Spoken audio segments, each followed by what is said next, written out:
Assalamu alaikum wa rahmatullahi wa barakatuhu.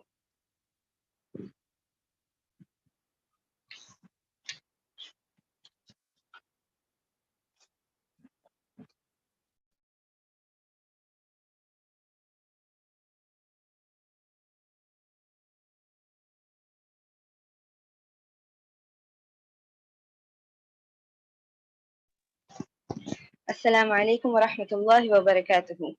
I hope all of you are doing well and are all geared up for today's program. I would like to welcome you all to today's Wpower webinar on anger management and emotional intelligence. First, let me introduce myself. I am Madiha Zainab, a fresh graduate of Islamic Studies from Aspire College of Excellence and a student of psychology. I am honored to be given this opportunity to present a brief intro of our college. Aspire College of Excellence was founded by Sheikh Abdul Salam Al Madani. By the will of Allah, with the tireless efforts and dedication of Sheikh and the entire Aspire team, this college has grown to what it is today. Alhamdulillah. And the words of Sheikh, we stand for integrity and unity of the Muslim Ummah according to the Quran and Sunnah. We aim to produce a generation which is well versed in Islamic studies as well as aware of the modern requirement of the Muslim Ummah. I am of the firm belief that progress is possible only if men and women are equally well educated. The college offers academic excellence, positive social values, creative freedom, and self discovery, which equips students with the necessary skills to face the world. The primary courses offered at Aspire include bachelor's and master's degree in Islamic studies, integrated with a diploma in Islamic psychology, +2 or PUC course, BSc Psychology available on campus, which includes subjects on psychology and Islamic studies, and Aspire's latest edition, the all-new online BSc Psychology course. Courses are accredited to National Council for Accreditation of Education and Therapies recognized by Government of India and the Tamil Nadu Open University, university established by Government of Tamil Nadu, recognized by UGC and DEB, member in Asian Association of Open Universities and Association of Commonwealth Universities.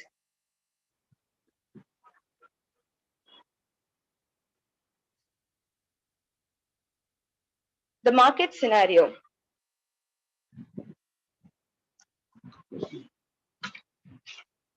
Aspire caters to help the Muslim community to gain authentic Islamic knowledge with complete assurity. It provides support and a platform as there are no proper certification courses in Islamic studies for working individuals and those who require it in regional languages. Aspire is aimed towards building an environment that revolves around true authentic Islamic knowledge, as nowadays authentic knowledge is rarely available and the need of the hour. Working individuals, including those with job commitments, mothers, and others who are unable to commit their time for gaining knowledge, usually madrasas and centers require a time commitment. Aspire in return facilitates education for those in need of it by arranging online and weekend courses also. Due to the difficulties faced by ladies in attending classes physically, the courses at Aspire cater to these needs too. Aspire provides e-learning online courses which include Basic Arabic Diploma, Intermediate Arabic Diploma, Advanced Arabic Diploma, with 500 students enrolled in these courses under the supervision of Dr. Rida Al Sayed, Professor of Al Azhar University, Egypt. And also a unique Bachelor's in Islamic Studies course in Tamil, which is completely online, in which 300 plus students have enrolled and are currently studying.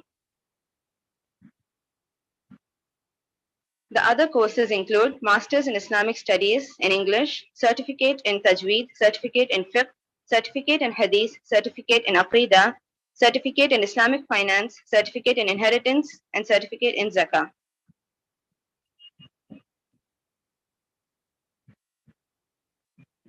Aspire has grown into an internationally acclaimed institute with 15,000 plus direct students who have benefited from the various degrees and diploma programs available offline, and 25,000 plus online students who have benefited from the online certificate, diploma, and degree programs.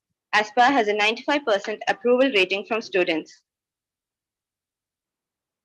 Aspire has 2 branches in India's top metro cities, Alhamdulillah, And the Bangalore campus is in the heart of the city at Fraser Town with 17,000 square feet of carpet area, 5,000 square feet of lawn or ground safe hostel arrangements. The Chennai campus operates as head office and focuses on research, Tamil programs, and online courses.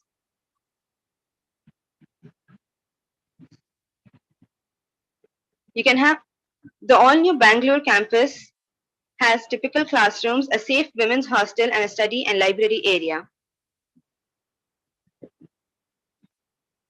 Now, about Wpower. Wpower was started as a women wing of Aspire College of Excellence with a vision to empower women in multiple fronts. Within a very short span, Wpower has been successful in building trust with many women. 2,000 plus members of Wpower stand testimony to this. In the first ever virtual Women in Power conference organized by Wpower, peak viewership had reached 10,000 plus live viewers. Wpower continues its legacy under its parent organization, the Aspire College of Excellence, providing value to hundreds of women regularly.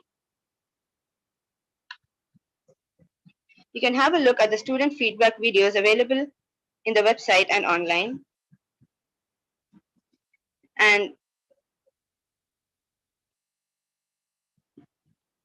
Aspire not only provides academic knowledge but also enhances and hones the various other talents possessed by students.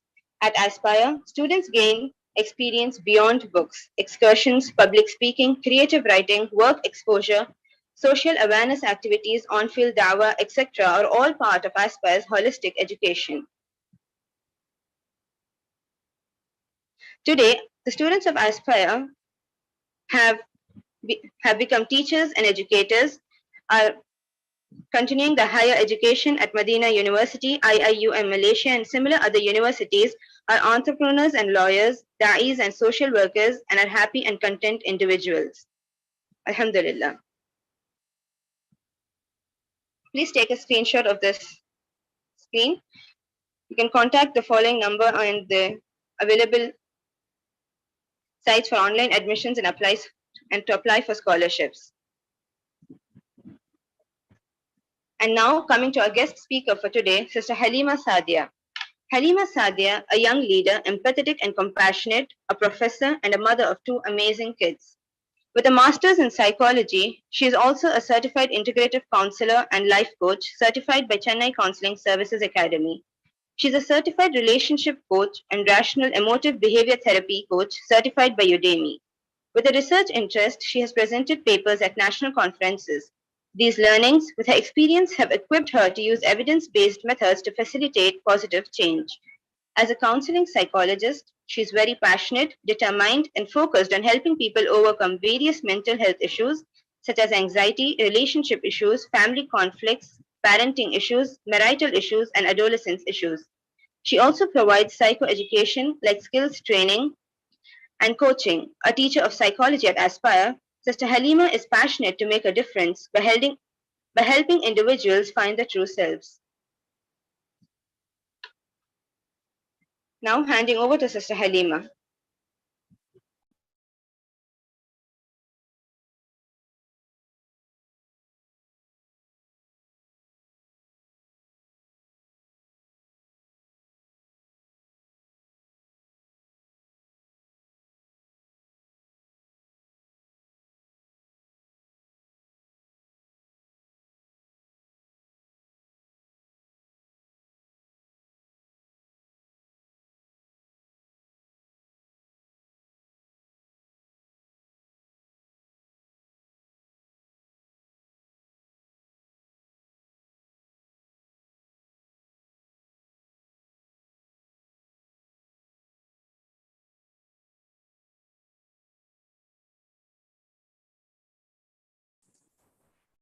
Assalamu alaikum wa rahmatullahi wa barakatuh.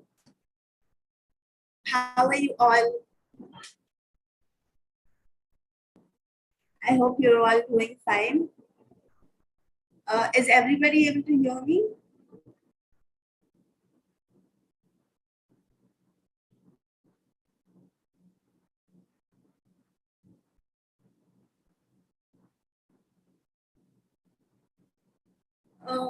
Today's topic is about emotional intelligence. So A lot of people have this idea that, emotional intelligence is all about emotions, and they don't really have any awareness about how they feel in various situations in life. So, how does emotional intelligence develop? Emotional intelligence develops, and it is ability that is there even from the beginning of life. Even babies who are born from, the childhood, like babies who are as young as 3 months old, can understand what is happening to them, and what is happening around them. They have this ability to understand how people treat them. Example, a mother treats a baby with kindness, and the baby can,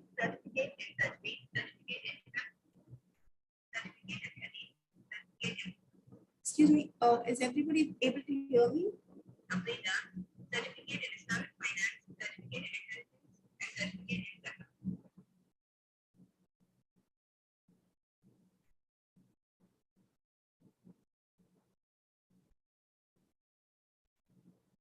So yeah, what if I tell you that emotional intelligence is all about, understanding emotions the way they are. A lot of people do not connect with their emotions. And why is that so? Is it because, isn't there an ability for people to, is everybody able to hear me?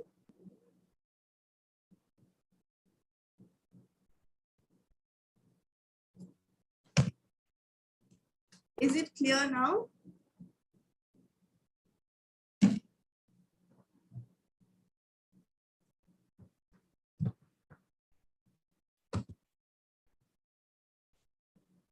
Is my voice clear now? Okay. So, what do you guys think about emotional intelligence? I would like to start with that.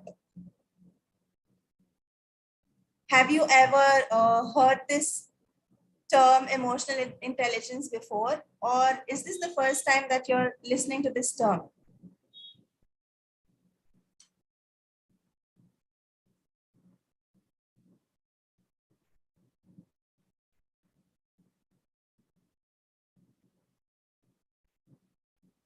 I can see that people are saying that my voice is not clear. Yeah. So is this the first time that everybody is, listening to the term about emotional intelligence for the first time? Or, okay, I see that a lot of people are hearing it for the first time. I'm waiting for more responses. Okay, so someone's heard it in the workshops at Aspire. Okay, I have heard it, but you don't really know what emotional intelligence is. Okay. How one manages certain emotions within themselves while facing different situations. Okay, yeah, it's just part of the equation of emotional intelligence.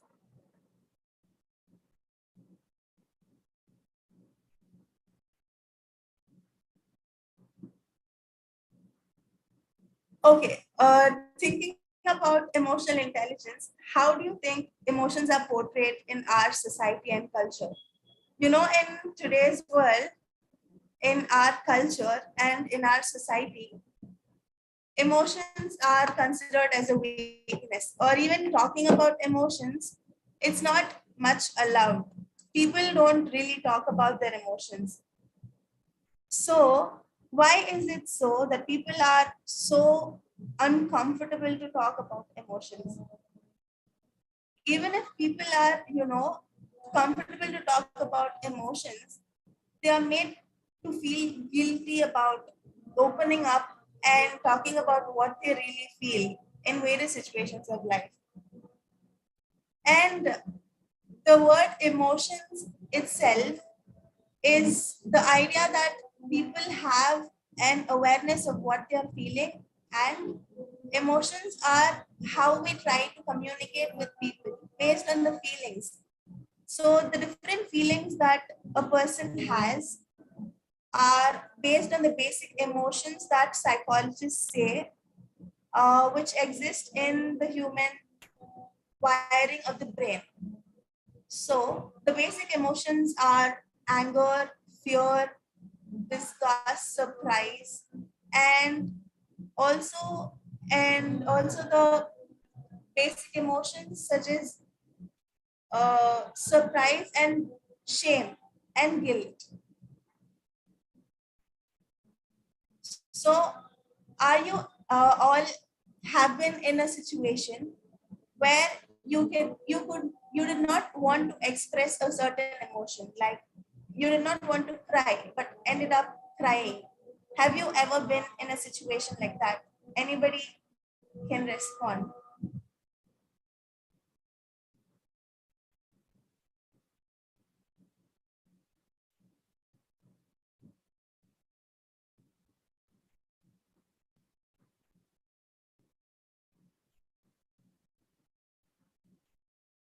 I want this session to be interactive, please, so I can help a lot of people with that, emotional intelligence.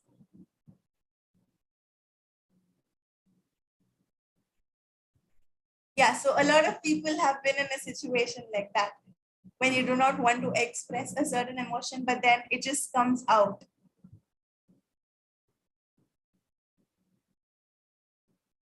So many people, I'm seeing so many people have been put into that situation.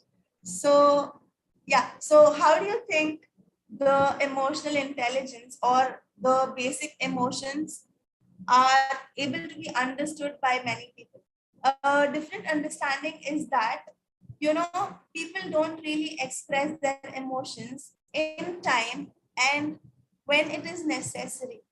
They just keep suppressing their emotions over and over and over again until a point comes when everything just bursts out. You have an outburst. So that is when you feel like you can't have control over the emotions. So the thing is, when our human brain is trained to analyze the emotions and get in touch with the emotions, it has the ability to be, expressing emotions in a very organized manner.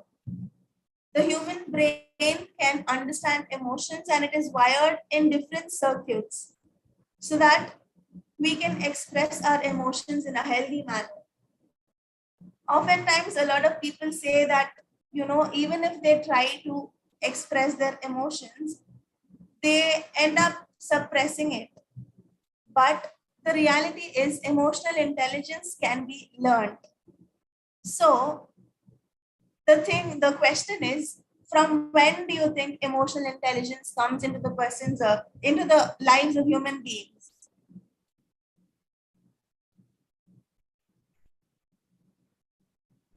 From when do you think emotions can be expressed? Do you have any idea about that?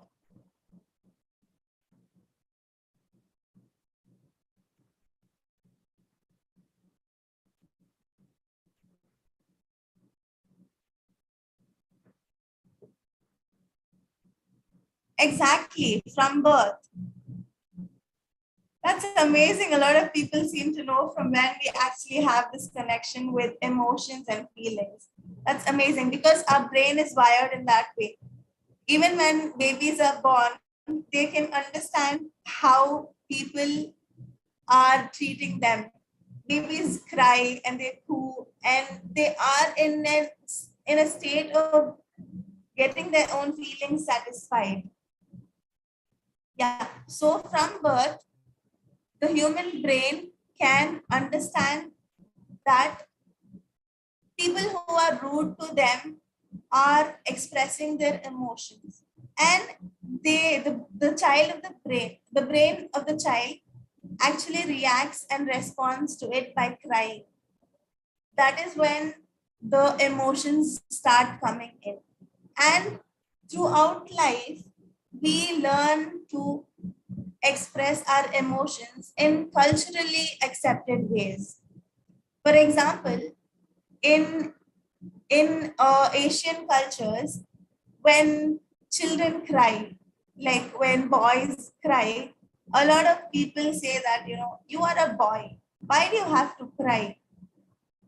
You don't have to cry. You have to be strong. Boys are not supposed to cry.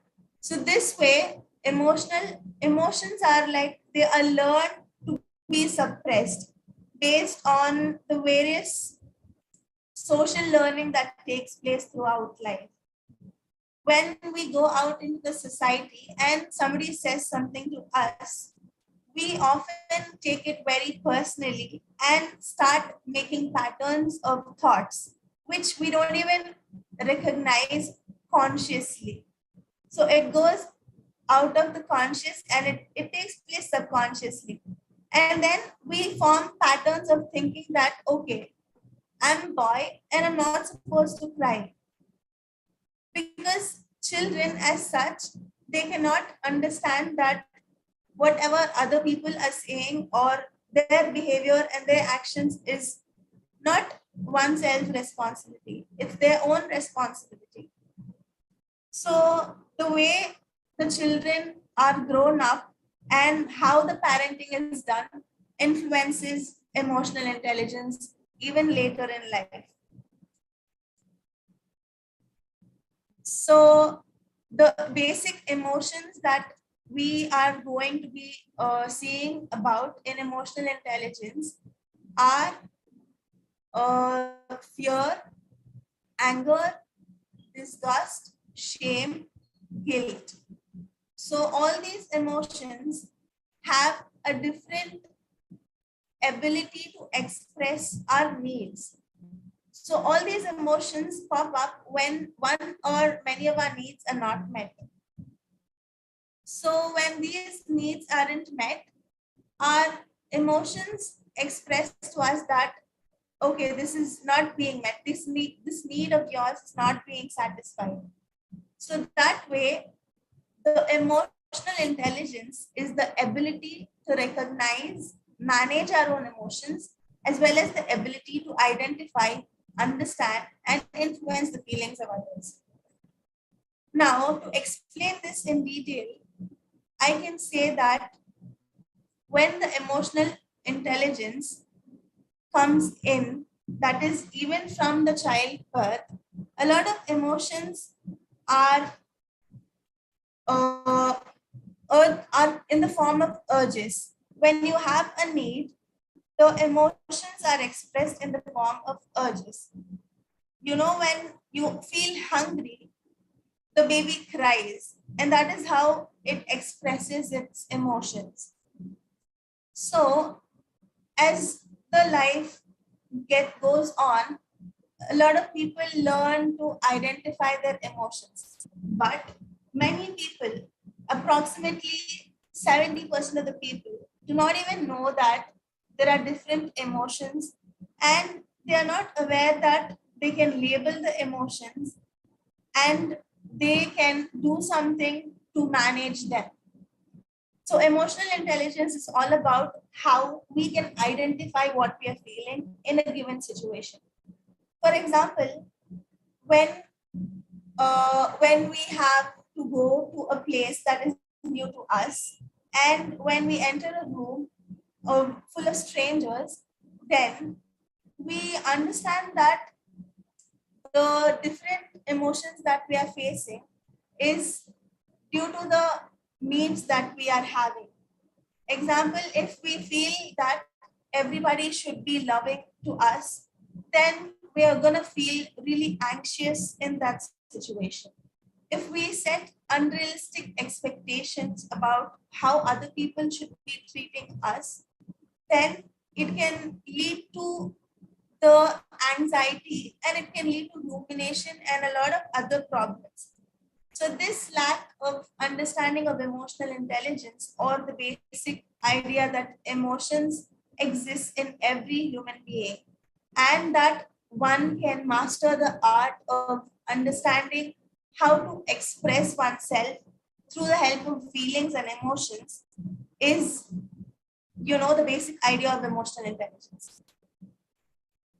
A lot of people think that, they don't really have the control over emotions and the feelings that they are going through.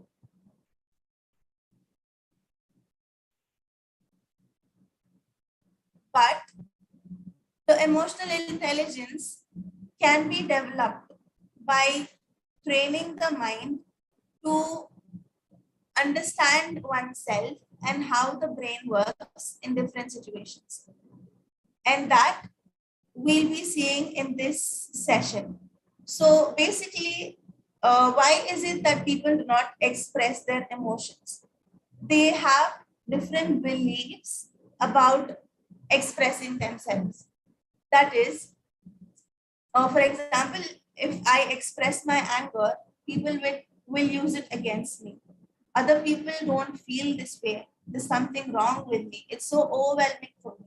All these beliefs and thoughts are very demotivating, and they form the base for which people do not express their emotions.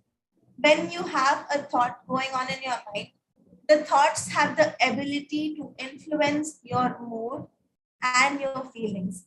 Even unconsciously, the thoughts that we have in seconds have the ability to influence our mood. So when thoughts like this come up, and when we unconsciously think that other people are gonna judge me, or they are gonna hate me for who I am, then obviously it's not possible to express the emotions that we are feeling. And also because of social conditioning, that expression of emotions is weakness, is the reason why people do not express the emotions.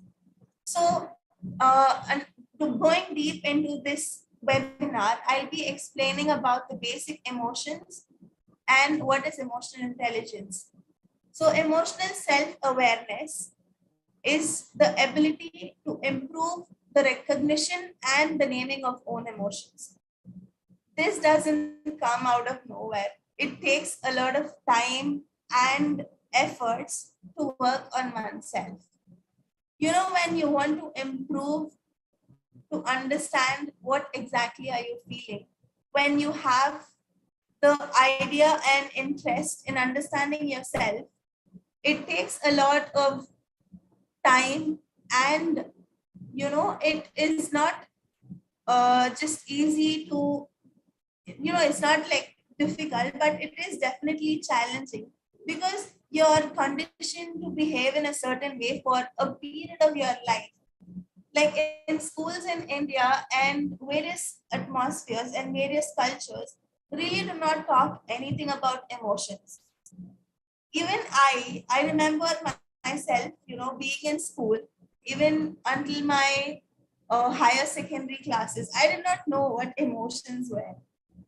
That was something that was destructive. It had led me to a lot of different feelings and emotions which I couldn't express. And that was in turn affecting intelligence. I was very intelligent when I was in school. So I was, very interested in studying and all that, but I could not understand why people would criticize me. And that often led to, feelings of feelings of self-hatred and not understanding what is the purpose of life. So at that time, when I did not have an idea of emotions or feelings, I can relate to the situation of so many other youngsters around us who really do not have the idea of understanding their own feelings. That is a pathetic state.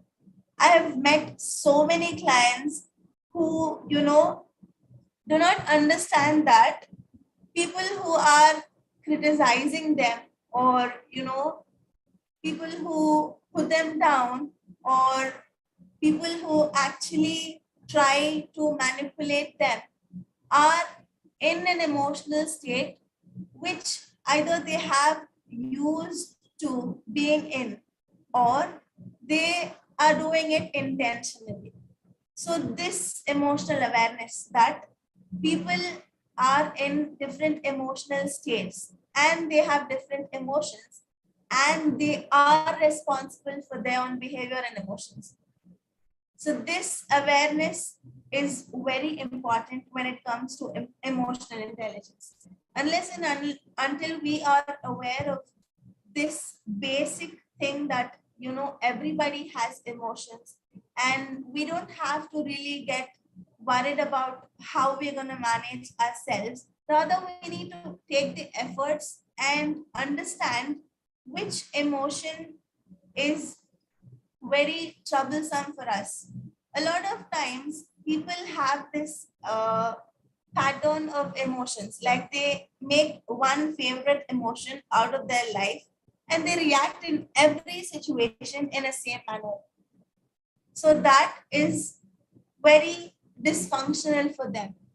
So either they suppress their emotions or they start to express it in a different way, and that could be very aggressive, or they could be very sensitive. They could just start crying, they could have mood swings. So all this behavior is linked to the emotional lack of self-awareness. When they suppress their emotions for a longer period of time, it is obvious that at one point everything is gonna come and pile up as a big mountain in front of them. When they have this emotional self-awareness, it is a state of recognizing their own emotions and being able to express it so that other people can understand what we are feeling, and that is helpful for expressing our needs. When we express our needs, we become happy. So that is how life goes on. And emotions are those things which are not very constant. They vary, they keep varying. For example, if you feel anger, you're not going to feel anger throughout your life. It comes and it goes. So that is what emotion means. So you're going to have different emotions based on the needs that you're having in life. So example, when you have different needs, like your love and belongingness needs aren't met, you probably might be feeling sad, because that is a very important source of affection that everybody longs to get.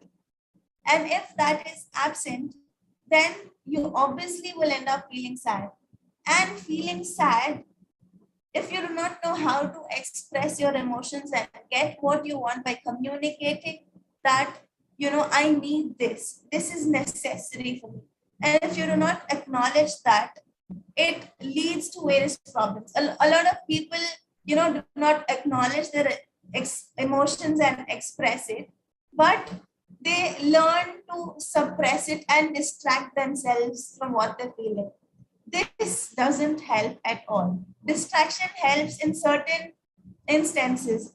For example, when a lot of people have anxiety and they're not able to perform well, then in that case, when the physiological state of arousal of the body is very high, then they can try to control their physiological state and focus on breathing and distract themselves. That helps in such an instance. But distraction doesn't help always, because you need to focus on what you're feeling and you need to acknowledge those feelings. What if I tell you that, you enter a wedding and nobody acknowledges you? How would you feel? You go to some place, you go to meet your friend, your closest friend, and she doesn't acknowledge your presence. How would that feel? that would feel really heartbreaking. And that is how emotions work. Emotions are the feelings that demand our attention, so that when we acknowledge the emotion and when we express the emotion in the right way, it helps us to succeed by achieving what we want in life. So basically, emotional intelligence is very much different from IQ. The emotional intelligence is different from IQ because the intelligence quotient is very high in various people in life, but the emotional intelligence is twice more important than IQ, because this is what makes humans human beings. Because without this ability to understand oneself and to be rooted and to be connected to oneself, humans wouldn't be humans, they would be robots. So, this emotional intelligence is what helps a lot of people to succeed in life. So, what exactly is the emotional awareness that is necessary for every human being? The basic beliefs about emotional self-awareness is that you need to recognize and name your own emotions. And the idea that a lot of people are unaware that emotions come and go, but still they are a very important part of life. Without emotions, it is very difficult to express ourselves. So that is the basic idea of emotional self-awareness. And you need to understand the difference between feelings and actions. I'll give an example. When you are feeling very, very upset that, somebody just came and scolded you, they criticized you, and you feel very bad about that. In that instance, you get a thought that, is so disturbing that everybody is scolding me. Everybody is doing a lot of disrespectful things towards me. And in that instance, feeling and actions differ. There's a boundary between those two. When you are feeling something, you have the ability to control it. You have the ability to understand that feelings come and go, and acknowledging it will actually reduce the intensity of the feeling. So when you feel that everybody is scolding me and everybody is very hurtful towards me, you can end up acting upon it. So that is how a lot of suicides occur, because people just suppress their emotions over a period of time. They suppress it, they suppress it, they suppress it. And at one point, they are not able to understand that it takes a toll on their mental health. So a lot of people really don't understand that the mental health is all about emotions and how we express it. So the self-awareness component is about, so there are basically 5 basic components of emotional intelligence: self-awareness, self-regulation, motivation, empathy, and managing relationships. Self-awareness is that whatever I've been saying from this such a long time, because self-awareness is understanding that you can have an understanding of feelings like fear and disgust, shame, guilt, and also happiness and anger. So self-regulation is all about regulating oneself. So I'll be discussing about how to be aware of oneself's emotions and also about self-regulation in the upcoming 2 slides. And about motivation, it is the ability to motivate oneself even in the face of different difficulties and crisis. So that motivation is supposed to be internal, and that is not possible unless and until you have very high emotional intelligence. This motivation is the ability to bounce back in life no matter who says what to you, because your emotions are under your control. Nobody is gonna come and say, hey, just come on, it's okay. You need to tell that to yourself. That is motivation. That is emotional intelligence. When somebody comes and scolds you or says, this is not the way you, I'm sorry, what? Could you please make your presentation full screen, please? Yeah, sure. Once again.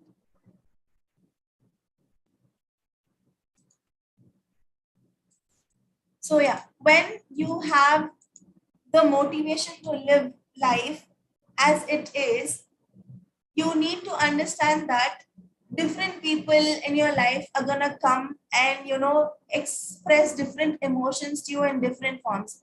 And this interesting thing about emotions is that emotions are very contagious. Whenever you interact with people, you're gonna understand and get whatever they are expressing. So you're also gonna feel what they express. So no matter how people behave towards us, we are responsible for our own emotions. And that is the reason why motivation is one of the most important factors of emotional intelligence. Unless and until you're motivated to, live a purposeful life and motivate yourself to do whatever you want to do with uh, for a longer period of time with the motivation and the interest. So nobody is going to come and create that for you. You need to create the motivation for yourself, and that is an art. And the next thing that is the component of emotional intelligence is empathy. Empathy is a very interesting concept, and this concept cannot be understood unless and until you can empathize with yourself. If you do not know how to empathize with yourself and be compassionate with yourself, and if you do not understand what exactly you're feeling in various instances of your life, you're not gonna empathize with people. Yes, and you are gonna judge people. You're going to judge people and be very critical of them. For example, if somebody is going through a tough time, you either pass judgmental comments like, oh my God, she doesn't know how to handle a situation. So that is where empathy helps. Empathy is all about putting oneself in other person's shoes. So anybody can, explain the concept of empathy. If you've ever heard it before, I would be really, I'd appreciate that a lot. I really want this session to be interactive because empathy is something a lot of people find it difficult to do. Anybody has experienced difficulty in expressing empathy as such?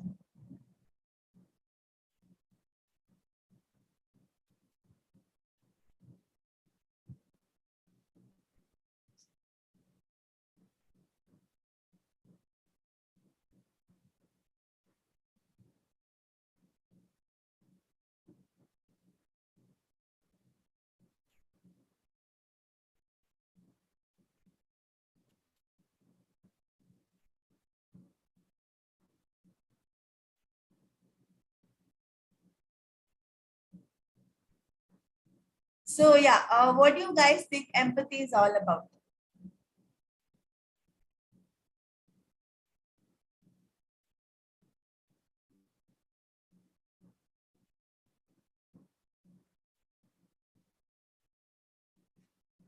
Could I please define the exact meaning of empathy? See, the concept of empathy is about getting into another person's frame of reference. So I'll be giving you this exercise where you can understand how empathy works and improve the way you empathize with others. So empathy is understanding how another person is actually feeling. Its opposite is antipathy, when you don't feel anything for the other person. But when you empathize with people, you understand that they are humans, and you understand that they are also going through a lot of emotions, and it is tough when we actually experience the emotion. So that uh, that component of emotional intelligence is very important in managing emotions, because when you want to understand the behavior of others, it helps to empathize with them. When you empathize with other people around you, it becomes very easy for oneself to understand that many people have different emotions, and the needs or behaviors, or their life experiences have made them like that in most instances. So the self-awareness, self-regulation, motivation, empathy parts are clear. Are they clear? Do I need to clarify anything with that?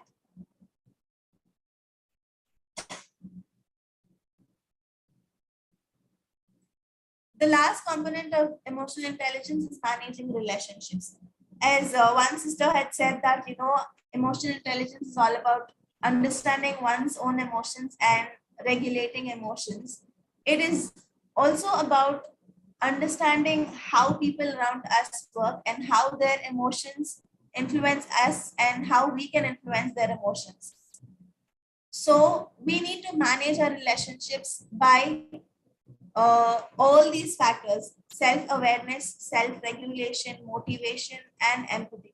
Unless we learn all the four components of emotional intelligence, we are not in the state of managing relationships well. For example, if you meet a boss who is very intelligent and talented, but he doesn't have the knack of, talking to people in a nice way, he is having a tough time being kind to people. So that is an indicator of low emotional intelligence. When people are highly emotionally intelligent, they can empathize well and understand what emotions other people are feeling. So let me move on. So the self-awareness about the basic emotions are that the anger, fear, sadness, surprise, guilt, and shame. Anger is most likely to come in when any of our needs is not fulfilled. So when we have a lot of difficulty in identifying what is not satisfying to us, we have this emotion called anger, which comes up. So when we're not able to get something that we want, it is nature, or it is the way that we have been wired to get angry and offended about it. So that is how anger works. Fear is something that is, intense form of worry. When you start worrying about things, you go into rumination, and then you fear that something bad will happen. So that is fear.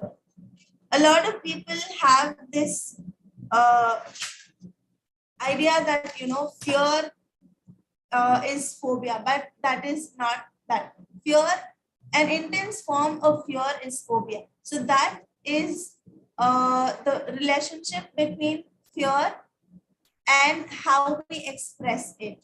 So when is it that actually fear comes in? When the safety and security needs aren't met, the fear component comes in. So when we feel that we aren't in a safe and secure environment, it is possible that a lot of fear or worry can come in. So when we acknowledge that feeling and I understand how we can overcome that, we can deal with the emotion, such as fear. So what is sadness? Sadness is a state of emotion in which we are very we have different physiological arousals. Like we are very demotivated and we feel very low. That is all about sadness. So all these emotions have different physiological states. For example, anger and shame or guilt, surprise, all of them differ in the physiological states. when a person is angry, the physiological state is, it he or she will be highly aroused. They have raising thoughts, and it's very difficult to control oneself when the thoughts are piled up in anger. When a lot of difficult situations, like not being able to deal with one's own anger over and over again, is the leading cause of outbursts. And in anger, the emotional outburst is of varying intensities. People have this urge to be violent when they are in an emotional outburst. They really don't understand what is happening with their own brain. They lose this ability to, be in touch with their emotions, and that is when violence and crimes and all that comes in. And different emotions such as surprise, guilt, and shame are also there. Like, what is surprise? Surprise is when somebody is presenting you something and you feel very nice about that. Guilt. What is guilt? Guilt can be defined as the feeling that we feel when we have done something wrong. And what is shame? Shame is a feeling that comes in when people actually say that you're not doing this and you're not doing that. So when the esteem needs aren't met, like when we want to satisfy others and when our esteem needs aren't met, that is when the emotion shame comes in. And now let us look at the toolkit to increase self-awareness. So for increasing self-awareness, it is important that you spend a lot of time on assessing what you are feeling, because it is possible to learn the art of increasing self-awareness over a period of time through training. And how do you do that? So to understand what you're feeling, all you need to do is label your emotion that you're feeling. For example, now that you have an understanding of the different basic emotions that you're feeling, whenever you have a tough situation, you can try writing it down, or labeling the feeling that you're feeling. Maybe if you feel that you are in a state of anger, you can write it down and label it. Okay, I'm feeling angry. What is it that I can do about it? So in that state, you can understand that you have the ability to control what you're doing in an intense emotional state. So the emotions that we experience have varying intensities. For example, when we have a very light intensity feeling coming over, like sadness, when we counterintuitively challenge the thought that comes to our mind, it is easier to handle that emotion. Labeling the emotion that you're feeling can help you to move on to the next step, acknowledging your discomfort. How do you acknowledge your discomfort? This can be done by uh, understanding that, okay, this is the feeling that I'm going through right now, and it is okay to feel that way, because emotions are not abnormal. It is what everybody feels, and acknowledging the emotion actually helps us alleviate ourselves. So that way, we can acknowledge the discomfort and uh, try to do what is it that we can to manage the emotion. And then we need to also analyze what is the state of us physiologically. Because whenever we are in different emotions, physiologically we have different levels of arousal. So when you feel angry, you need to understand that, you know, the physiological arousal is very high. Your heart rate is high, and you have raising pulse, and that way you can try to, when it comes to self-regulation, you can try to do acts which are less in physiological arousal. And then how is it that you can understand and take action when you want to be very self-aware about the emotion that you're feeling? Is you can just take a pause. And the emotional intelligence is all about understanding that emotions are a basic part of our life, and emotions are usually expressed in reactions. It's like when you touch a hot vessel, you just scream, or you just come back very fast, and that is a reaction. But what we need to do with emotions is we need to calm down, take a pause, and just slow down around situations, because reacting in situations is not going to help. Rather than reacting in situations, we can respond to situations. Responding to situations is all about taking the pause, knowing that it's okay to feel an emotion and it will pass. You know that emotion will pass. It will definitely pass.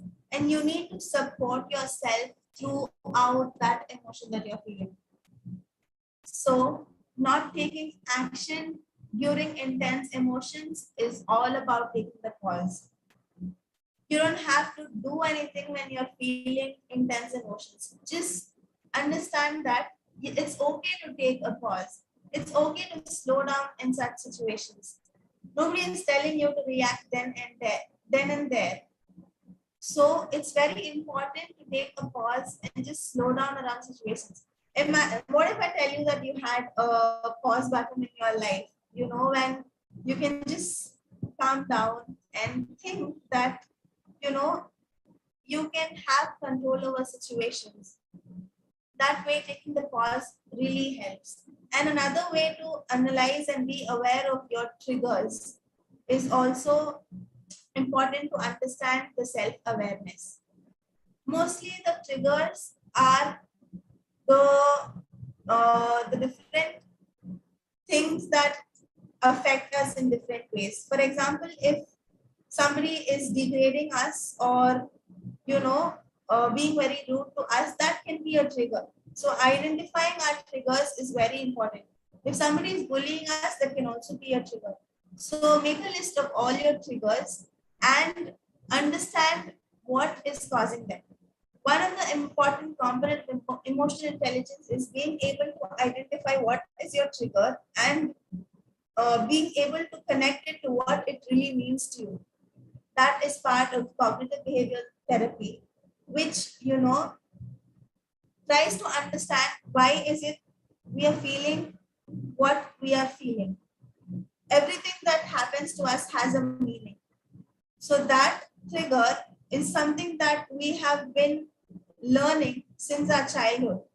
So that is an expression that something is not okay, and that is why you're getting triggered.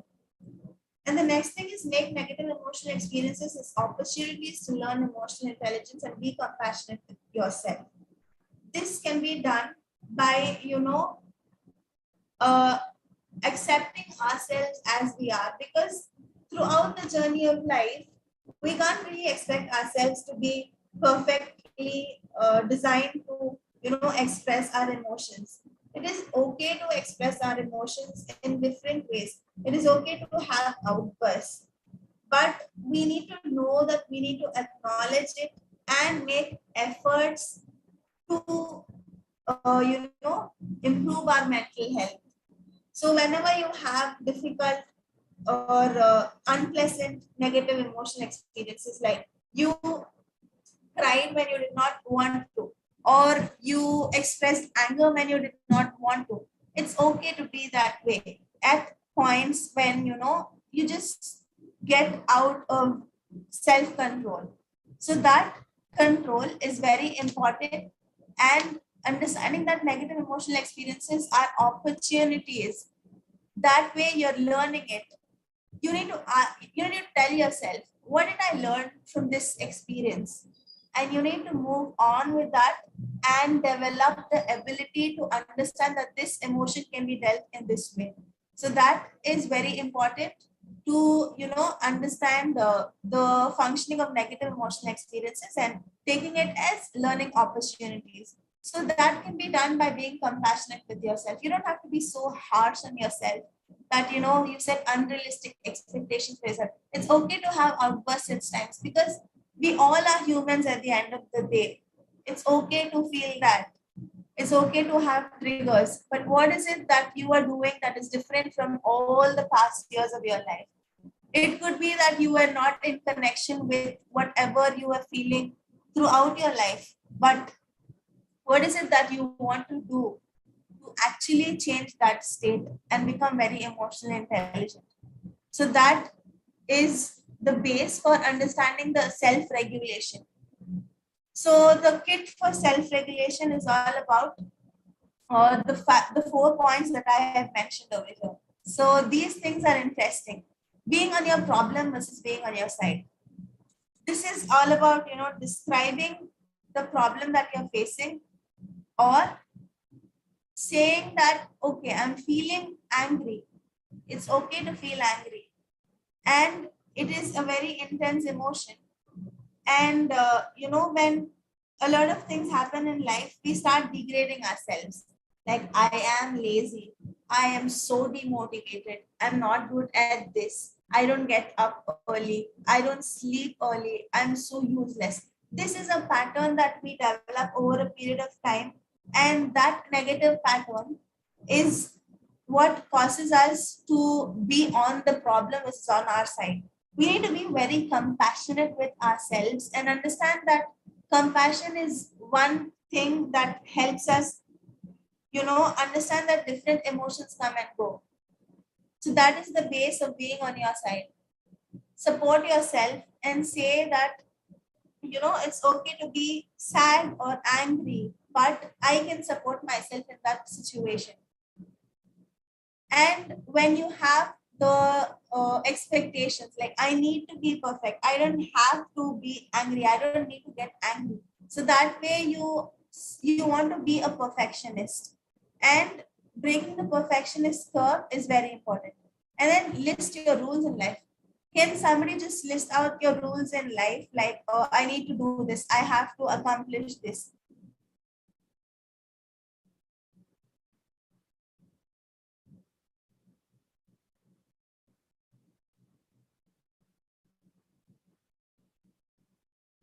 Complete understanding of what person going through. Okay.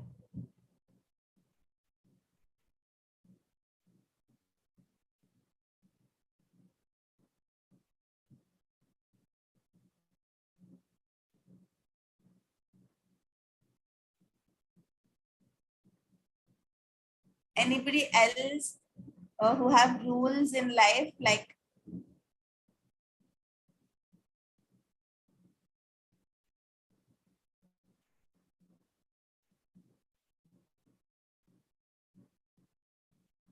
so yeah, basically write down all the rules that you have in life and analyze which is really important. We tend to give a lot of importance to difficult aspects, like, I need to be perfect. So remove all of that rules, like, which are not helping you improve, which are not helping you grow. I must have a permanent career. So that is really not in, you know, under your control. So things which are under your control are really important to be assessed, and that way you can have the simplicity of life, you know, having very simple rules in your life, just being happy and being grateful for whatever you have, and you can work on that whatever you can. Being realistic is very important. So set realistic rules of your life. And another thing that helps for self-regulation is speaking to ourselves from a second person perspective. For example, if you are seeing a laborer who is working 24 hours a day and who is not getting enough sleep and is working very hard to provide for the family and for the children, you would say, oh my God, this person is in such grief. He's not even able to sleep. And at that instance, we tend to understand that others are going through a difficulty.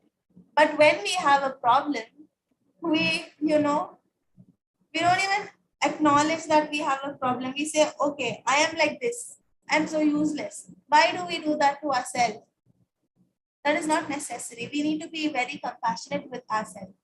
We need to speak to us in the second person perspective because it really helps. When you understand that, okay, Sadia is feeling very angry because her need is not being met. And it's okay to feel angry. And what can she do about it? So that gives us a perspective of taking action rather than, being immersed in the emotion that we are feeling. So these emotions are like, they have the capacity to make us feel lost in the emotions. For example, when we feel depressed, we don't really have the motivation to go get up and brush our teeth early in the morning. So that is being lost in emotions. So basically, emotional intelligence is all about being aware of emotions, understanding our emotions, and knowing that every emotion shall pass, and we have to support ourselves through that emotion and acknowledge that every emotion is important and we need to express our emotions in a very healthy manner. So this awareness about our cognition about the various emotions is all about emotional intelligence. You need to be very intelligent emotionally. You need to understand that there are two states of, self-awareness. You are being immersed in emotions and not able to do whatever you want in life, or you have the choice to, understand that emotions come and go, and you choose to not act upon it emotionally. You take a perspective that helps you become realistic and take action rather than feeling very overwhelmed about the whole situation. You need to take action about that. And the next part of emotional regulation is continued on to empathy. How do we empathize with others? What you need to do is take a paper and start writing about a person that is really important to you. So that way, when you really care about that person, you see that person in pain and you start writing about that person, you feel that you have to empathize with them. You express whatever you're feeling towards that person, and that helps you empathize with them. For example, when you have a spouse who is having a difficulty, or who is going through a tough time, they don't have a job, then you express it on paper, like write it down. My so and so is feeling very uh, you know sad, and write it down in the first person perspective. So if I am this person, I am feeling very sad, and it is okay to feel that way. What can I do in this situation? So that is empathizing. And then try to connect with how it is that they are really feeling. So that way you help that person to understand that it's okay to feel that emotion and to move on with life. And this technique should also be employed for oneself. First, write about the other person that you care. Write that I am feeling this emotion. So I think I'm getting some comments. Also, one must not over-identify with what person is going through as if it's happening to you, which is subjective, and about your emotions, which is simple. Okay, so yeah, the concept of sympathy is really different from empathy.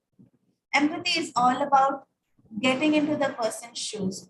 So I was talking about this exercise that you can do to empathize with yourself. When you start empathizing with others, you also empathize with yourself. So that can be done.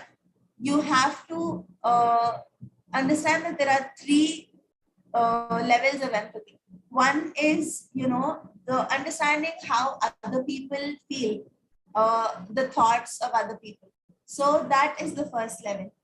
And the second level of empathy is that you understand what they are going through. That is the emotional aspect of empathy. And the third, the highest level of empathy is that you understand that the person who is experiencing difficulty is having a very tough time, and you also express your care and concern for that person. That is the highest level of empathy that anybody can give a lot of people. So that empathy is very important. So when you care and you have that concern, you are easily able to empathize with people. You are able to understand what sort of thoughts that person might be having, what sort of emotion they must be going through, how must it feel for them to have difficult situations in life. That helps you to understand and to help them come out of that situation by empathizing. So that is what empathy is all about. The key to feeling connected to oneself and others. If you don't feel empathy for yourself, it's very difficult to empathize with others. When you empathize with a person, for example, if somebody is very angry at you and they are using profanities at you, you're put in a situation where they are constantly bombarding you with profanities, and you need to handle that situation. And the first thing that will come to your mind is fear. You would be in a state of flight or fright. How do I, respond to this situation? You would either feel very anxious or scared that what will this person do. So that is the flight or fight response. You either want to fight that person and just use the same profanities at their face, or you want to escape that situation. That is fear. So when you have the fight or flight response, you are not able to understand which emotion that you must be acting on. So that is a feeling of numbness. And that feeling of numbness is very, detrimental. And it is normal to feel at times. But when you don't know how to deal with that person, you end up feeling very low. But when you have this emotional awareness and when you have the ability to emotionally regulate yourself, and when you are able to understand that, okay, I am in the flight or fight mode, what I need to do is take responsibility and deal with the other person, empathize with them. They might be going through something that is so difficult for them. And how do I know that? Unless and until I try to empathize with the other person, I can't know what they're going through. And empathizing with them in such a situation is really challenging, but you can do that because everybody who has difficulties expresses it in some or the other way. And dealing with such emotions in an empathetic manner is very crucial in life, because you're going to meet so many people out there who express emotions, who don't even know to express their emotions, who don't even know what they're feeling exactly, but they express their emotions in the most favorite feeling that they have learned to express. It could be anger, it could be sadness, it could be, fear or worry. It could be any emotion that they have learned to express. They are not responsible for they or their feelings or their emotions or their behavior. We are responsible for what we do.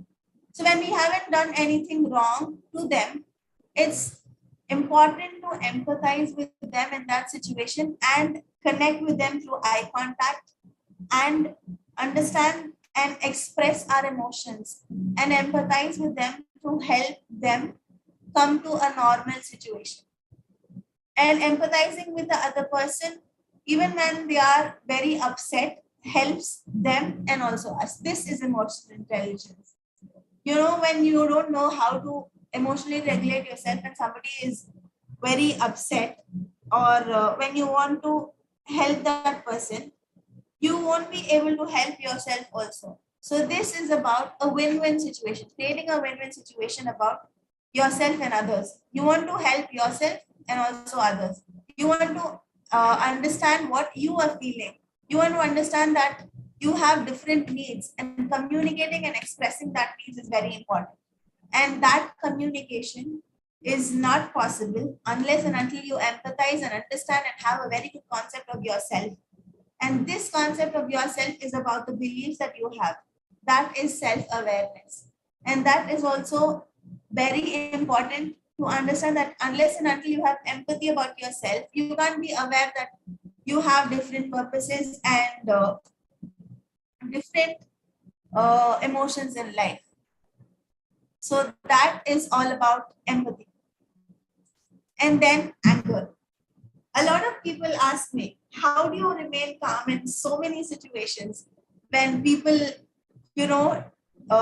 use so much of disrespectful comments, when they say hurtful things to you? How do you remain calm in such a situation? Anybody have any idea of how to remain calm? When somebody is very rude to you, or when somebody is, very harsh to you. Anybody have an idea of that? People with high emotional intelligence will definitely have an idea of how to remain calm in a situation like that. And the importance of being calm in a situation like that is, it helps us be grounded. We don't react and, get ourselves into trouble. When we start reacting, it leads to a lot of problems. Can we think, sorry, being statue is the best way, I don't speak. Okay, that is one thing. Amazing. So yeah, that is one thing that people use to escape a situation like that. So that is the flight response. You just want to escape and somebody is like that. So what else are the techniques that you guys use to deal with people who are angry?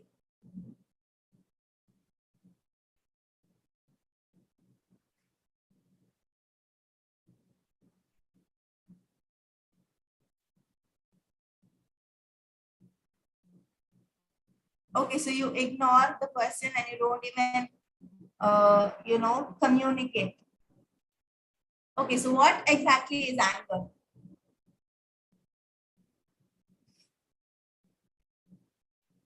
What exactly is anger according to each one of you? Telling yourself that whatever is happening is not because of you. Okay, sit down, have a glass of water. Okay.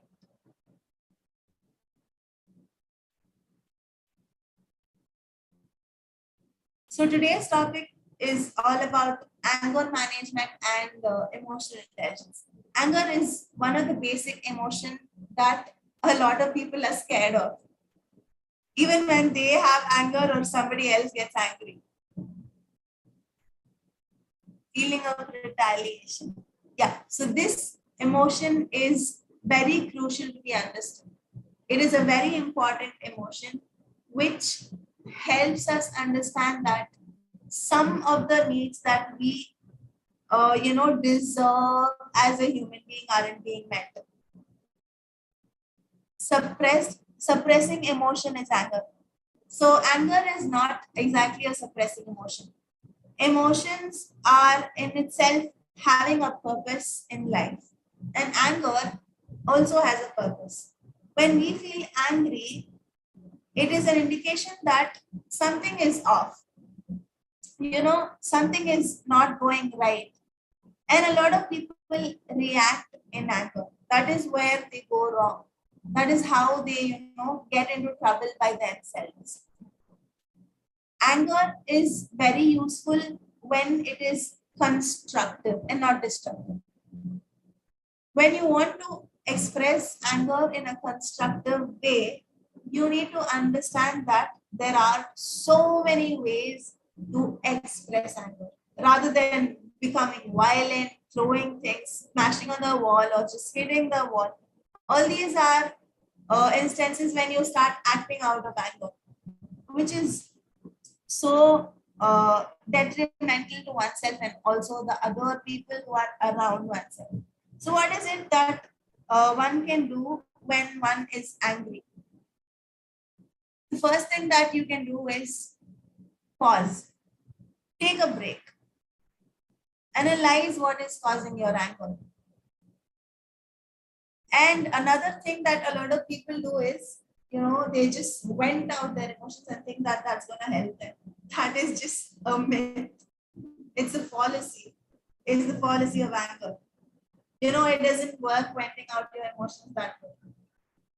Venting out your emotions is just going to, bring up more thoughts about the other person or the situation, which will make you even more angry, which is so not going to help. Venting out emotions, a lot of people think I'll just vent it out at somebody, but at the end of the day, man, are you feeling very satisfied with that? Did you feel better after venting it out?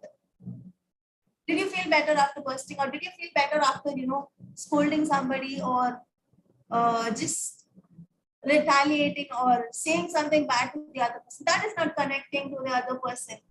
Connecting to the other person requires empathy.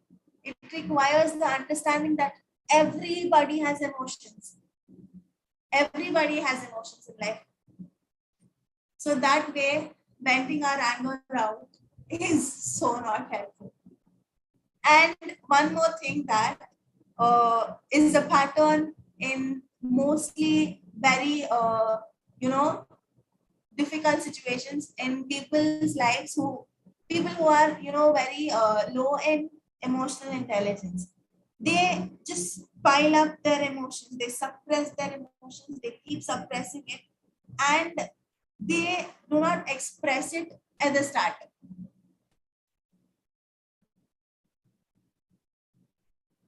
Can I just have questions for the later part? I'm really sorry. I think we're just running short of time. So yeah, the anger, people don't express it when they are feeling angry. They distract themselves. So that anger is there. It doesn't go away just like that.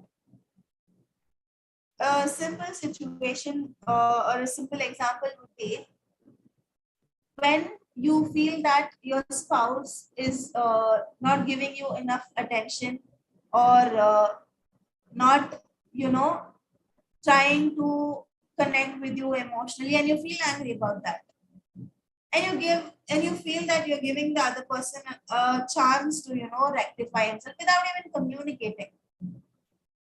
You don't try to go and talk to that person or do anything, but you feel angry about that.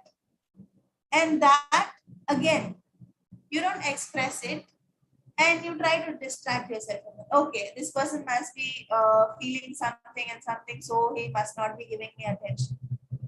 But when you don't express the emotion and when you don't express anger then and there, or when you don't challenge your thought, mostly anger could be due to, thoughts that are false, like that blame somebody else, or thoughts which are putting the other person, in responsibility of how we feel. So that is, don't consider them as a perfect person to blame and scold us. So yeah, I'll just go back and answer the questions later. Anger is about, when people don't express themselves and they just keep piling up the emotions over and over and over again. So one thing that you can do in anger is take a pause and analyze what exactly is happening. when you take a pause, try to go to a different physiological state of arousal. Sit down when you're standing or when you feel very emotionally high. So that way, it is better to distract yourself that way. But distraction is not the solution to solve anger. That is not how you deal with it. You need to address the issue that's happening. You need to address that, okay, this need of mine is not being met. What can I do about it? So a lot of different techniques in TA and CBT and SFBT are all very helpful to deal with anger. One of the most important technique that is very effective to deal with anger is from the cognitive behavioral therapy or the cognitive therapy by Aaron Beck. What we do over there is challenge the thought that comes to us. For example, if we feel that, oh my God, this spouse of mine hasn't made this dish up to my expectations. She is so careless. So that is how anger is, formed. That is how anger is cultivated. So that we need to work on that uh, part of our thoughts. We won't even be aware of that thought stemming up. But when we feel angry, all these emotions can pile up and make it difficult for us to understand what exactly is making us feel angry. Because a lot of different things can make us feel angry. Like when we are hungry, we can also feel angry at the same time. So identifying the root cause of anger is very important. That way we can challenge our thoughts and reframe the thoughts that come in our mind during anger. And for anger management, what is it that we can do to avoid or deal with anger? Some things that a lot of psychologists say are that avoiding frustrating situations, noting where you got angry in the past, because that is identifying your triggers and coming to an awareness that you have issues which you haven't addressed in the past. So that is obviously going to make you even more angry. It's better that you work on those emotions, on those feelings, and on those frustrating situations, and not going, deep into those situations and staying away from such situations until and unless you work on that thought that you have about the situation. And the second thing that you can do is take time to respond. Again, it's okay to feel angry at times. It's okay because everybody feels angry at times, but it is definitely not okay to express anger in destructive ways, in ways that cause harm. So learn the ways in which you can express your anger. Learn to communicate. Be productive. Say that I'm feeling angry. I am feeling angry about this. And this is not, easy. It takes a lot of time and practice to understand that whatever emotion you're going through, it needs your metacognition to label the emotion, and then you need to deal with that emotion. Be it anger or sadness or grief, fear, any emotion that is there. There are various emotions, even jealousy. So every emotion that you feel, responding calmly with empathy is really important. So management of anger is easier when it comes down to empathy. When you are in the angry state, you can't really think. That is the reason why you need to pause. When you can't think, you can't challenge your thoughts, and you will tend to act out in that situation. So before acting out in that situation, get this awareness of the feeling that you're experiencing in that situation. Identify it, label it, tell yourself you're feeling angry, and say that expressing anger is definitely not going to help in that situation. Expressing it is going to be counterproductive in relationships, because when it comes to managing relationships, you need to be very compassionate and empathetic. You need to have the third component of empathy. You need to have that primary care and concern for everybody who is there around you. That is like a child, who is in good hands. That care, the component of care, the empathetic care and concern, that, when a mother cares for her child deeply, that is when empathy is displayed. That is parental empathy. You need to have the ability to empathize in every situation. And you have to care for that person. And that is when you can empathize. If you don't care, you wouldn't give a damn. So that care is very important. And how do you try to care for that person?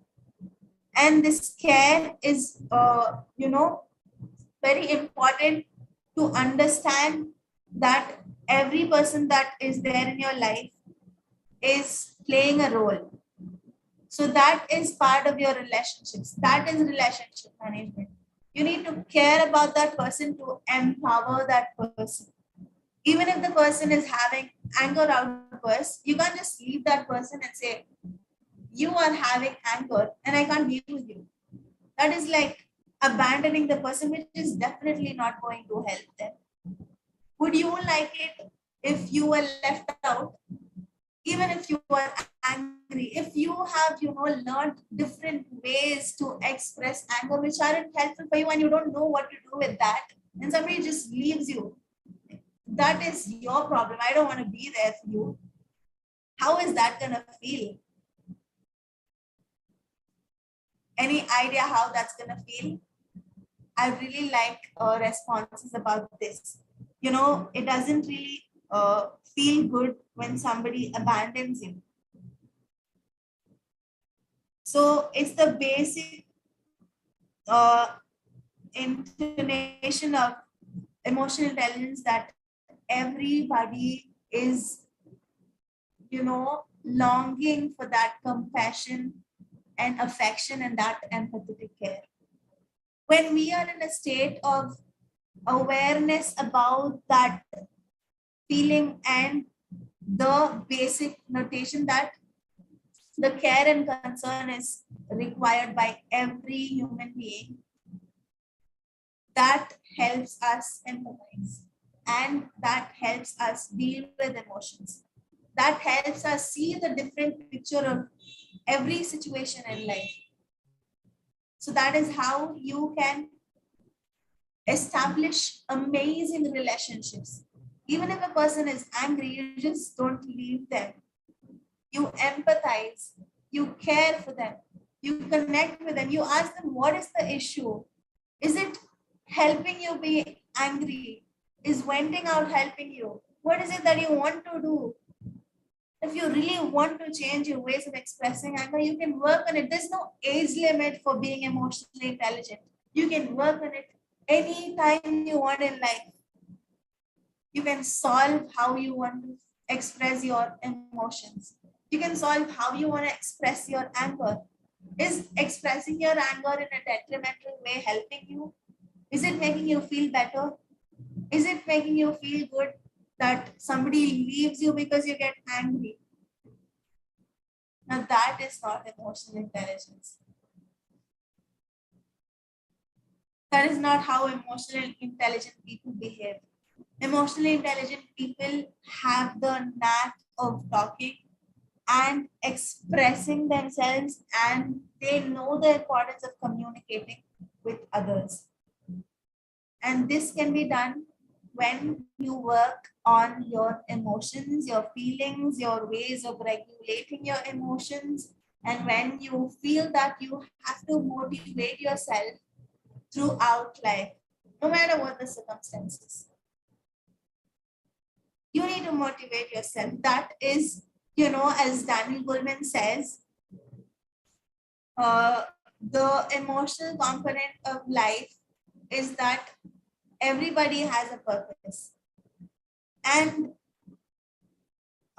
relating that purpose to whatever you do in your life is very important. That is how you form good relationships and sustain the relationships. So that is how anger or any other emotion can be dealt with. And last but not the least point that I would like to mention about emotions is that when you suppress emotions, it leads to psychological dysfunctioning. It definitely leads to psychological dysfunctioning because emotions are there for a purpose. They're there to help you understand that what you need in life. And acting out in emotions is so not the way of dealing with them. Learning to deal with emotions, learning to self-regulate, learning to manage oneself, and learning to become aware and mindful of each situation of life and looking at it from the third person perspective is the key to being able to understand oneself, being able to understand others, and being able to care for everybody that we meet. That is definitely possible if we take the effort of trying to journal down our emotions consistently. So that effort, that consistency is very important when it comes to managing your emotions, dealing with your emotions, identifying your emotions. If you want to do it, you will definitely take action.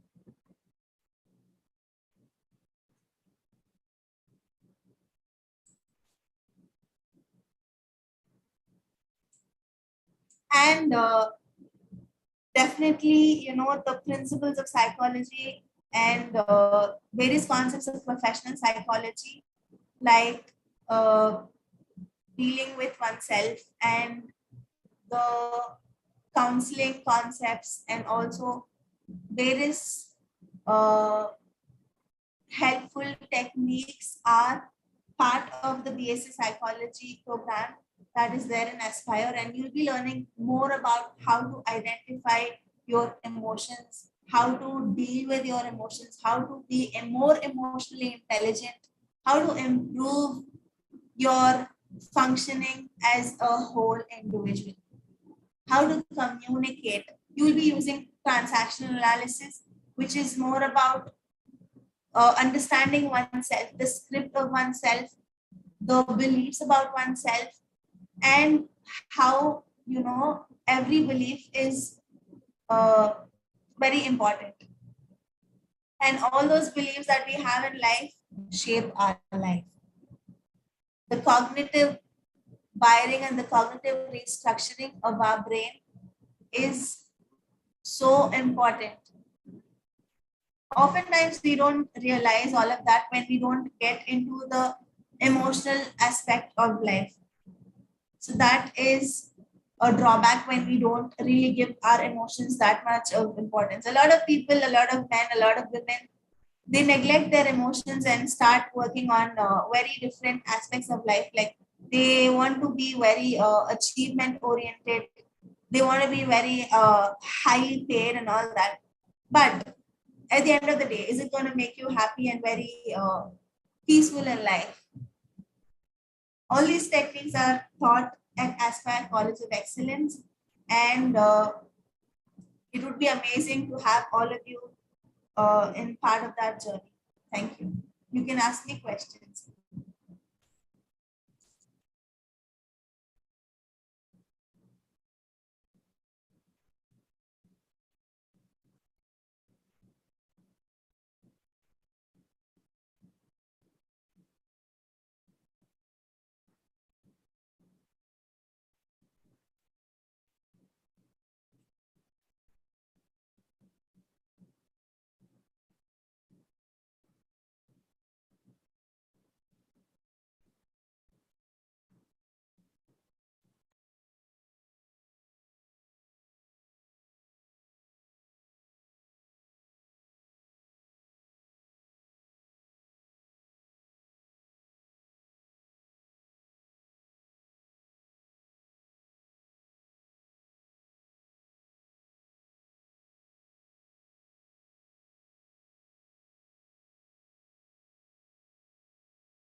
I'll just read people's comments over here. I think a lot of comments have come in, and I think questions are also there.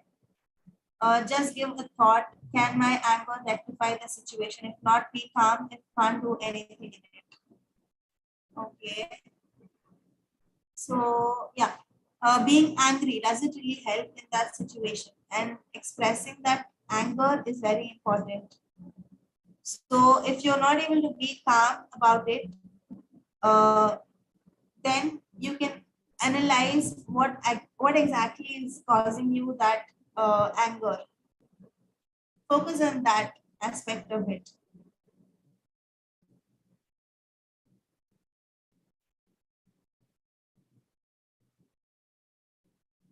And it's normal to feel angry. It is an emotion.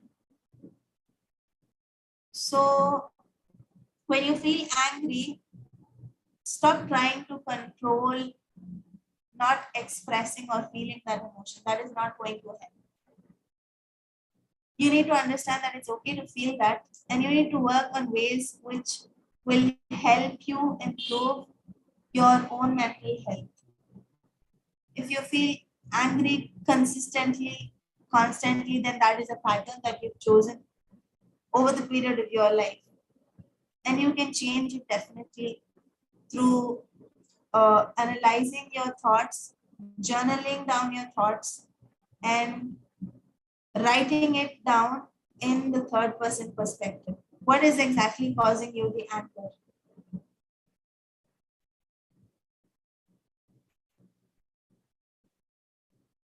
Any other questions? I would really appreciate questions.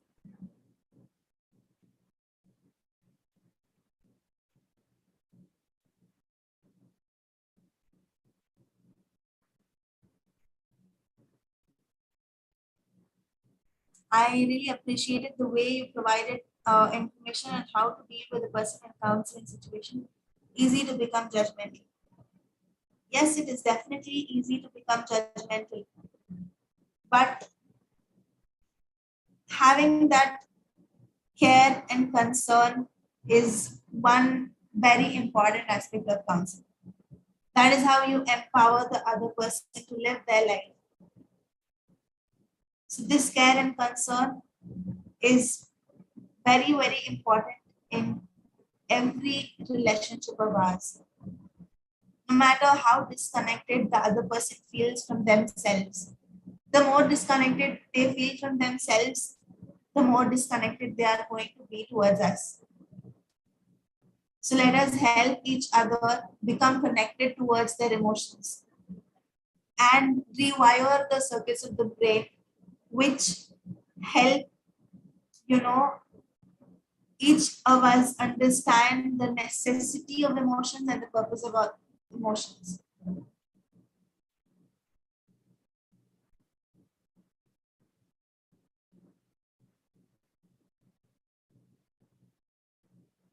It is not okay to feel angry at few places.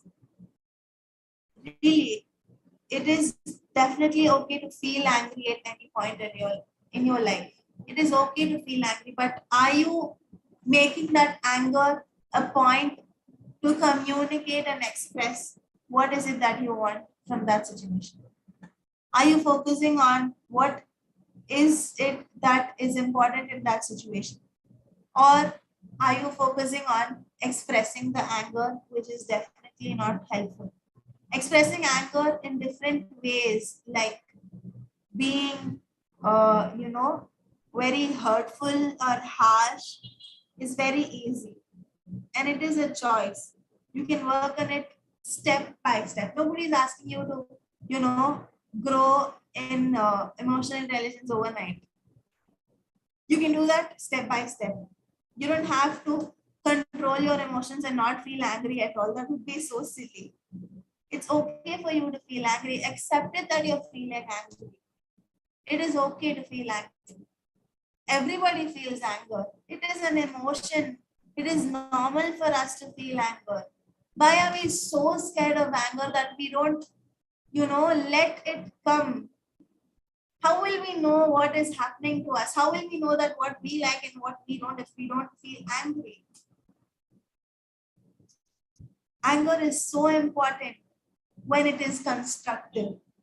Anger is so hurtful and very helpless. It is not useful when it is destructive.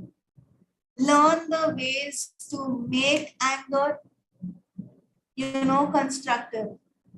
It will definitely take time, but your efforts will definitely pay. You can succeed in life when you learn this art of, you know, understanding and accepting that anger is an emotion and you can express it constructively. You will get your needs satisfied eventually. That is why anger is so important. When you feel satisfied, that is happiness. Anger is destructive in nature.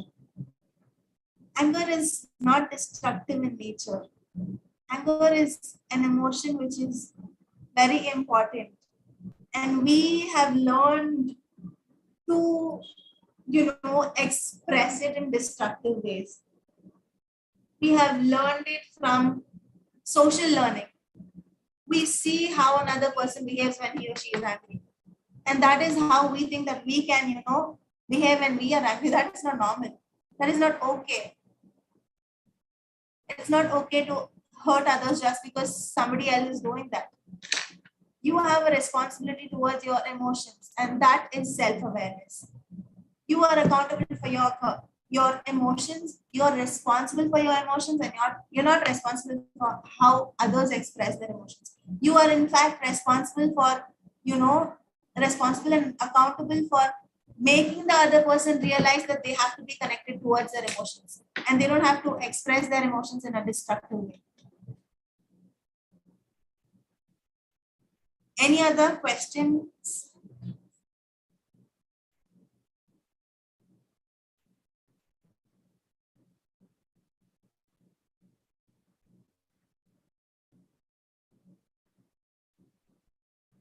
Also, for me, self-reflection: has my anger, outburst, or reaction made things better or worse?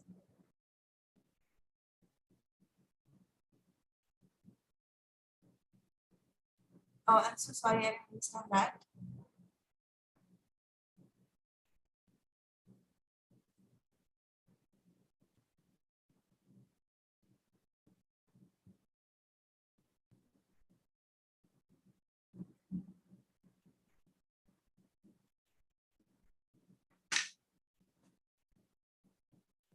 I don't think any of the questions are there.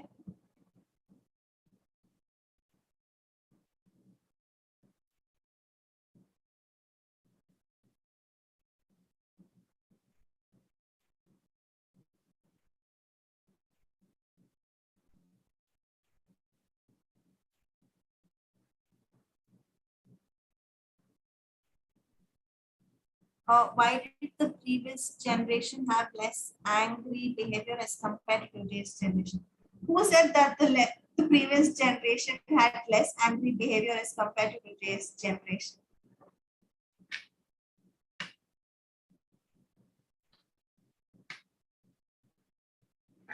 We never know how people were in the past generation. In fact, in the past generation, people a lot of people weren't really aware of emotions and anger.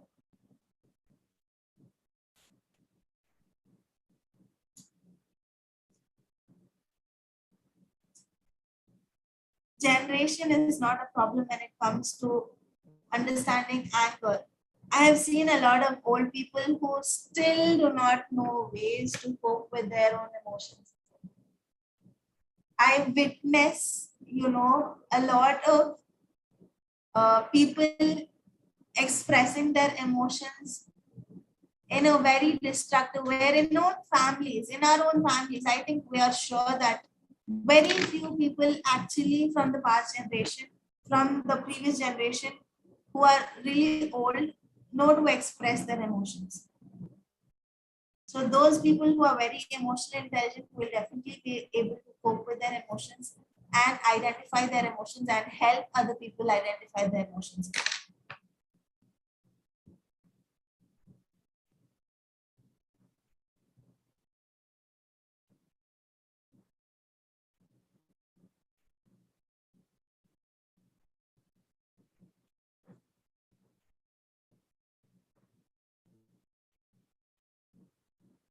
I thank Aspire College for giving me this opportunity to present this webinar on emotional intelligence and anger management.